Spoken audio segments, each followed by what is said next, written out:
sometimes get them to go in after, after the woman, and bring her out, or at least text her or call her or something. And then be in agreement with the person that you're with. We are from different churches, and some of us are Protestant, some are Catholic. We have different, different beliefs. But on that day, at that time, we're out there to save babies and mommies and sometimes daddies from abortion. And so we want to be in agreement when we're out there. We don't touch the patient or the Killing Center staff. Now, I have, with an aborting mom, sometimes when I'm in a conversation with her, I always will say, would you mind if I hug you, especially if she's tender. And sometimes when there's a really big belly, I'll say, can I just touch the belly? No. Not everybody could get away with that, but I'm a mother figure, and so sometimes I'll be like, that's your baby, when I'm touching. But you don't do that without asking them permission. And then, we are witnesses of the Lord Jesus Christ. We always want to be faithful representatives of our God. We don't ever want to just get into our own agenda. We always want to be out there doing the will of God. We're going to talk about on the next page, what should we bring. We should always have these items with us to counsel. I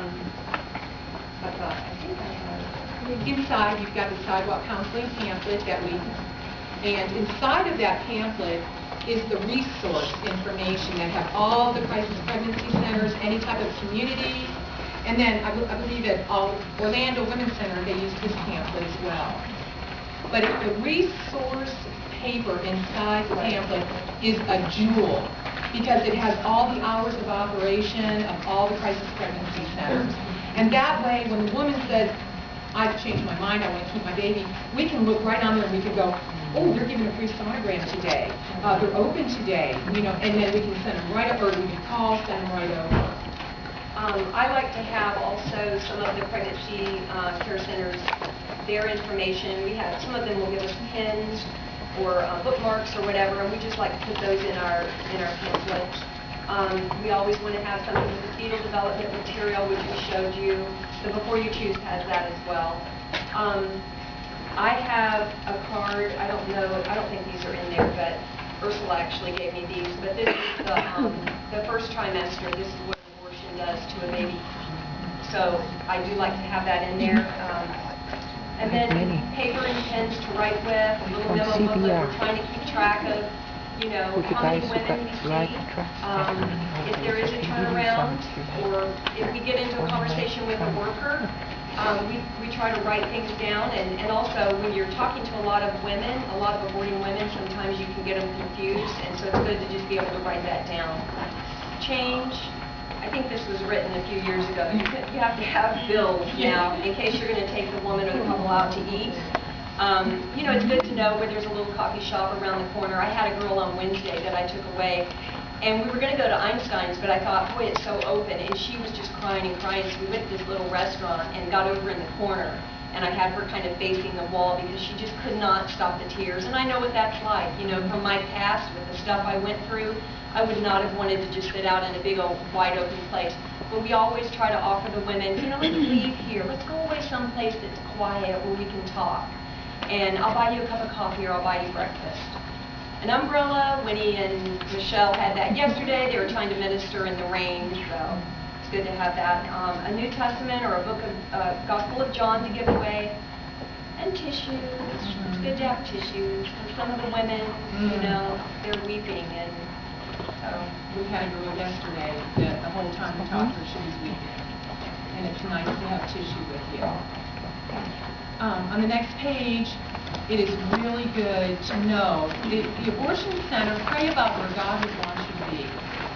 I know a lot of you will be going to Planned Parenthood, but there are other abortion centers out there that need coverage as well. So you need to know about each abortion center because each one of them are completely different. They're all different.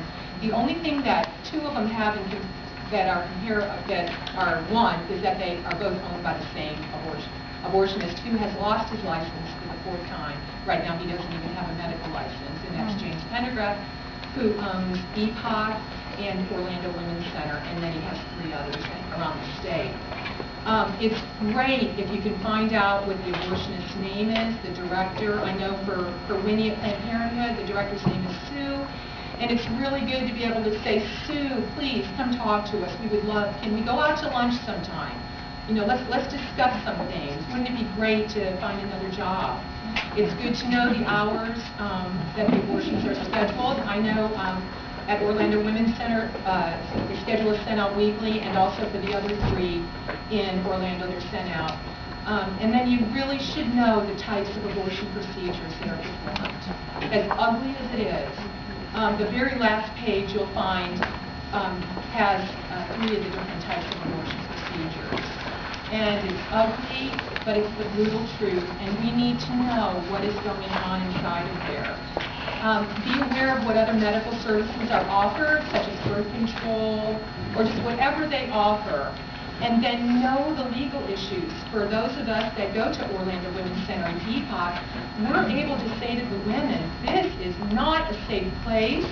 One of the abortionists slapped a woman in the face. The owner can't even practice medicine. And that actually, by saying that, actually a worker inside of EPOC heard that, and then Allura was able to start talking to her, and we were able to give her information.